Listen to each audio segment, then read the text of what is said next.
ဒါလောက်သူများတွေသေလူမောများဖြစ်တဲ့အချိန်မှာရေပတ်တဲ့ကောင်ဖျောင်းတော်ရိုက်မှာကြိုက်တယ်ရှင်းကွာရှင်းမယ်လက်တွေ့ရင်ရိုက်မှာခါလည်းပြောပြီးသားစိတ်ခေါ်ပြီးသားမင်းကြိုက်တဲ့ချိန်တိုင်ကွာဘိုးချုပ်သားလည်းရိုက်မယ်ကွာတိုင်းမှုသားလည်းမတထေးသားလည်းရိုက်မယ်ကွာငါရိုက်မယ်ကွာတကယ်ပြောရင်ဖုံဖုံငရင်လှုပ်တဲ့နေရာဘာမှမသိဘူးအဲ့ဒီနေရာမှတ်မှတ်ရရ28အိဒါနာဘိတ်မှာရောက်တော့ဆရာတော်မော်ဘီဆာမွေဥက္ကဋ္ဌဆရာတော်ကဆေးတွေလှုပ်ပြီးမူးနေတော့ဆရာတော်ဘာဖြစ်လို့တော့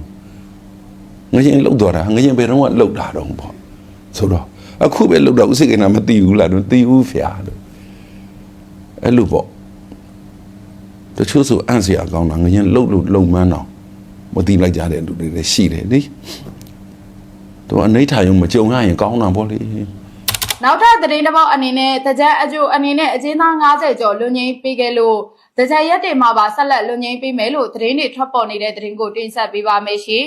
စစ်ကောင်စီကတကြံအကျိုးအဖြစ်ဧပြီလ17ရက်နေ့ကရန်ကုန်အင်းစိန်ထောင်နဲ့မန္တလေးအိုးဖို့ထောင်တွေကနေအကျဉ်းသား90ကျော်ကိုလွန်ငင်းပေးခဲ့တဲ့အထက်မှာနိုင်ငံရေးအကျဉ်းသားတချို့လည်းပါဝင်ခဲ့တယ်လို့သိရှိရပါတယ်မလ28ရက်နေ့ကလှုပ်ခတ်ခဲ့တဲ့အေအားပြင်းငလျင်ကြောင့်အကျဉ်းထောင်တွေလည်းပျက်စီးခဲ့ရပြီးထောင်ဝင်နှန်းတွေလည်းမိသားစုလိုက်တိတ်ဆုံးခဲ့တာတွေရှိခဲ့တာကြောင့်အခုနှစ်ဆန်း1ရက်နေ့မှာအကျဉ်းသားတွေကိုလွန်ငင်းပေးဖို့များနိုင်တယ်လို့သတင်းတွေထွက်ပေါ်နေပြီးစစ်ကောင်စီကတကြံအကျိုးအနေနဲ့ဧပြီလ17ရက်နေ့မှာလွန်ငင်းပေးလိုက်တာဖြစ်ပါတယ်။မန္တလေးထောင်ကနေအကျဉ်းသား90ကျော်လွတ်တယ်လို့ကြားတယ်။နိုင်ငံရေးအကျဉ်းသားတချို့လည်းပါတယ်။အကျဉ်းဦးစီးတွေတိတ်ဆုံးတာတွေနဲ့ငလျင်ဆောင်ထောင်ဝါတာတွေတိုက်ပြီးတိတ်ဆုံးတာတွေကြောင့်အခုလိုထုတ်ပေးလိုက်တာလို့တော့ကြားတယ်။နှစ်ဆန်း1ရက်နေ့နဲ့တကြံရက်တွေအတော်များမယ်လို့သတင်းရတယ်လို့ထောင်နဲ့နီးစပ်သူအမျိုးသားတအူးကမြို့တော်ကိုပြောပါတယ်အဆိုပါလွန်ငင်းပေးခဲ့တဲ့နောက်ရက်ဧပြီလ12ရက်နေ့မှာလဲဆက်လက်လွန်ငင်းပေးမယ်အထင်နဲ့တချို့အကျဉ်းထောင်အဝတွေမှာမိသားစုတွေကစောင့်ဆိုင်နေကြသလိုတကြံရက်တွေမှာလဲလွန်ငင်းပေးမယ်လို့သတင်းတွေထွက်ပေါ်နေစေဖြစ်တယ်လို့သိရှိရပါတယ်ပြည်အကျဉ်းထောင်ဘူဝအနားမှာလဲဧပြီလ12ရက်နေ့မှာလွန်ငင်းနေပါမယ်အထင်နဲ့လာရောက်ဆောင်ဆိုင်နေကြတဲ့နေဝေးကအကျဉ်းသားမိသားစုဝင်တွေလည်းရှိပေမဲ့လွတ်မြောက်လာခဲ့ခြင်းတော့မရှိခဲ့ဘူးလို့သိရှိရပါတယ်။ဖုန်းနဲ့ဆက်ပြောလို့လာဆောင်တာလို့တော့ပြောတယ်။လိုက်ထရက်ကားတွေပရိုဘောက်ကားတွေအစုံနဲ့လာကြတာ။ထောင်မာတာတွေမေးကြည့်တော့မကြားဘူးလို့ပြောတယ်။သူတို့ကဘသူကဆက်ပြောတယ်မသိဘူး။နိုင်ငံရေးအကျဉ်းသားမိသားစုဝင်တွေရန်ကုန်ဘက်ကလို့ပြောတယ်လို့ထောင်အနီးအနားကမြို့သမီးတဦးကမြို့တော်ကိုပြောပါတယ်။စစ်ကောင်စီကတကြံအကျိုးအနေနဲ့ဧပြီလ17ရက်နေ့ကလွန်ငင်းပေးတဲ့အကျဉ်းသားတွေမှာနိုင်ငံရေးအကျဉ်းသားတချို့ပါဝင်ခဲ့ပြီး2022ခုနှစ်ကစစ်ကောင်စီရဲ့မတရားဖမ်းဆီးထောင်ချခြင်းခံခဲ့ရတဲ့စီးပွားရေးလုပ်ငန်းရှင်တွေဖြစ်တဲ့အေဒီဦးချစ်ခိုင်ဇေကဘာဦးခေရွှေရဲ့တားဖြစ်သူဦးစေတီဟာအပါအဝင်စောင်းစီအမှုနဲ့ဖမ်းဆီးခံထားရတဲ့စီလုပ်ငန်းရှင်တွေလည်းပြန်လွတ်တဲ့အထက်မှာပါဝင်လာတယ်လို့သိရှိရပါတယ်ရှင်။ဟိုဗျာဦးတင်ပါတယ်ဗျာတွေ့တော့ဘိုးတို့ဒီ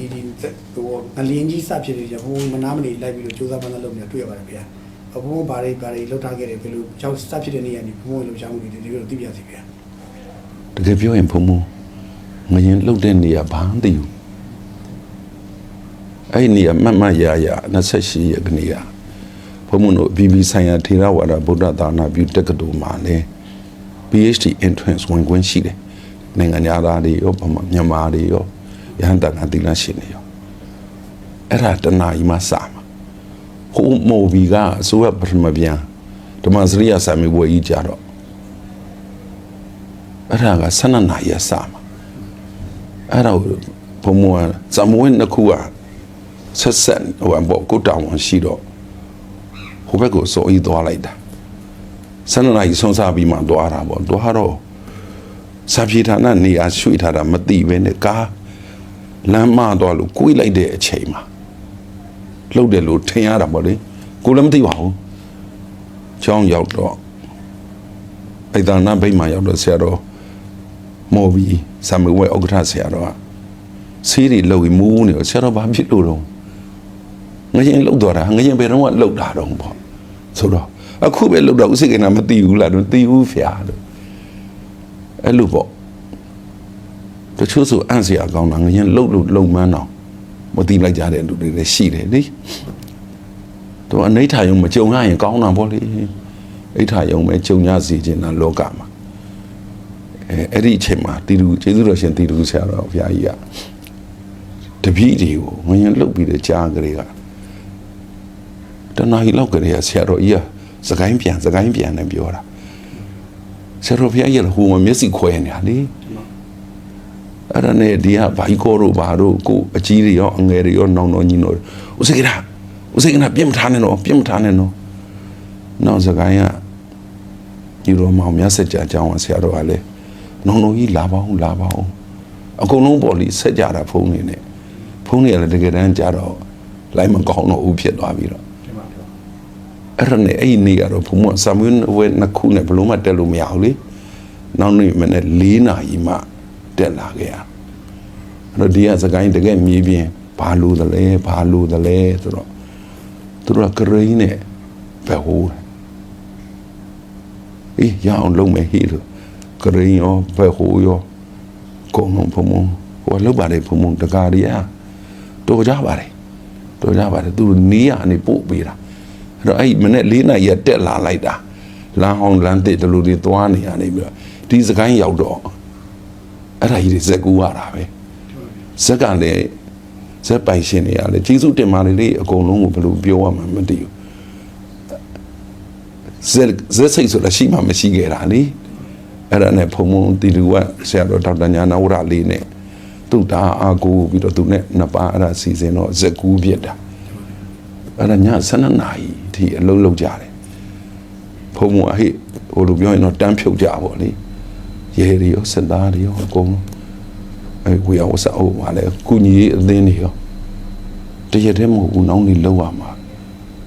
ဒါအသက်ရှင်မှုပဲအဲ့ဒီတော့ကတော့ဖုံတော့ဦးစားပေးတာလေနောက်ရက်ကြတော့မသေးကြတော့ဘူးဆိုတော့တစ်ခု step by step လောက်ရတာပေါ့ရောက်တာနဲ့တီတကူနောင်တော်ကြီးတွေစီမှာအနီးသွားကြော့ပြီးတော့မှတိုင်မင်တာအသက်ကယ်ဖို့နေ့အသက်ကယ်လို့မရှင်းနိုင်တော့ဘူးဆိုတဲ့အခြေအနေရောက်ရင်တက်ဘော်ဒီကယ်ဖို့အဲ့ဒါပြီးမှဒါရှင်းလင်းလောက်ပါမှာဒီအဲ့ဒါမျိုးတော့မူအကျန်းချတာတယ်ဒါမှလည်းရောက်လာတဲ့အချိန်ကြတော့ဒါဖုံတို့လူငယ်တော့တီရူဆရာတော်ကြီးလာမယ်ဆိုလို့မလာပါနဲ့ဗျာတပည့်တော်တို့လူငယ်တော့မြင်ရတာရင်ပါအောင်နေဗျာငါမျက်နှာလွှဲထားတယ်ဖြစ်မှာပေါ့ငါလာမှာပေါ့ဗျာဆရာတော်မလာပါနဲ့ဗျာဆရာတော်ကုံစီစဉ်နေတာတပည့်တော်တို့တပည့်တွေအကုန်လုံးနေပါတယ်ဗျာဆိုတာကိုမရဘူးဟိတက်ချလာတာကဆရာတော်ကြီးအဲ့ဒါတက်တော်ရွယ်တော်နဲ့ကြည့်ပါအောင်ခွဲကိုဆရာတော်ရဲ့မလို့ကိုပြောတာမဟုတ်ပါဘူးအဲ့တော့ဘုံတို့ခုနအစီအစဉ်တိုင်းပေါ့အကုန်လုံးတိုင်မြင်ပြီးတော့လောက်ကြတာဝန်ကြီးချုပ်ကြီးလည်းတော်ပါတယ်တကန်တိုင်းဝန်ကြီးချုပ်အကုန်လုံးပေါ်လေတပ်ဖက်ရောနေဖက်ရောရဲတွေရောအကုန်လုံးဝိုင်းလောက်ကြတာပဲ12 နာရီကျော်အိတ်အောင်ဖုံလိုက်ပြောရတာမအိတ်ကြဘူးကိုင်းမဟုတ်ဘူးသားတို့မဟုတ်ဘူးကလေးတွေမင်းတို့ကောင်းတွေတရက်တည်းမဟုတ်ဘူးလေအဲ့ဒါလေးတော့ဖုံကလောက်ခဲ့မိတယ်ပေါ့လေကိုမျိုးကိုဒေတာရဲ့မို့လို့တဲကြီးမဲကြီးမဟုတ်ပါဘူးဘယ်မှာအဖြစ်ဖုံကတော့နာဂက်တုံးကလည်းတဲကြီးမဲကြီးပါပဲနာဂက်တုံးကတော့ဟိုလိုမျိုးတွေသူ့မတူဘူးလေတစ်ခုနဲ့တစ်ခုအခြေအနေကနာဂက်တုံးကဖုံကငါ6အချိုကျော်နဲ့အဆက်ကျော်နဲ့2မျိုးစီးပဲရှစ်ပြပါကုန်တယ်အထုပ်တွေလုပ်ပြီးဖုံပို့ပြီးတာနေတခါတည်းစားလို့ရအောင်ဘယ်လောက်ထိလုပ်ပြီးတော့ဆိုတော့အိမ်သားသုံးတဲ့သတင်းစာစက်ကူဟိုလိုတစ်ရှူးတွေမရှိဘူးလေအဲ့ဒါတွေပါလုပ်ပေးခဲ့တာနောက်ဆုံးတော့ဗာနဲ့ပိတ်သွားဆိုထွန်းဆက်အစီး30ဖုံလူခဲ့ပြီးတော့ရော့မင်းတို့ယူအကုန်လုံးဒါဟိုနာဂစ်တော့အသားမှန်ပြောတာပါလေဒီလိုဟာမျိုးကြတော့ဖုံကမိဘမျိုးရိုးကိုကမနေနိုင်ဘူးတတိမမြေးစိတ်ထမင်းစားနေရင်လည်းအဖေကဒီဘက်ကတဲရင်နဲ့တန်ကြရင်လက်တော့မစီဘူးဆင်းကုန်ပြီးဆဲတာအဲ့တော့ဖုံတို့ကလည်းအဲ့လိုဒါတွေကသွေးပါလာတာပေါ့သူများကူညီတဲ့ဟာဟိုတက်နိုင်သမျှပေါ့ဒီမှာတော့ကွယ်သူများစိတ်ချမ်းသာအောင်လုပ်ပေးတာတော့ဟုတ်တယ်မြင်ရတာလေရှီဟောင်းကြောင်ကြီးတွေလေဖုံဆိုတဲ့ကိုယ်တလောက်မြစ်တာကြီးကြမှန်းခုမှသိတာ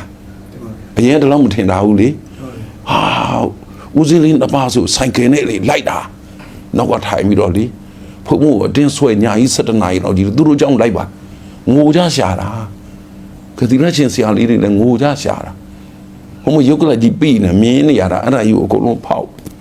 လုတ်ပြီးတာပါပဲနိုင်တဲ့လောက်တော့သားရဲ့အကုန်လုံးလေဖြ ဖြစ်သွားတာတော့စိတ်မကောင်းစရာဒါမဲ့လို့တစ်ဖက်ကပြန်ပြောရင်နိုင်ငံသားကယ်ဆယ်ရေးလာတဲ့သူတွေကဘုံတော့တွေ့လိုက်သေးတယ်လေစကားလေးပါလေးပြောကြည့်တော့သူတို့အမြင်မှာကြားနေတာနဲ့မြန်မာလူမျိုးတွေရဲ့စိတ်ဓာတ်နဲ့တခြားစီပဲတဲ့အဲ့ဒါမျိုးလေးတွေတော့စိတ်ထဲကြည်နူးမိတာမဟုတ်လား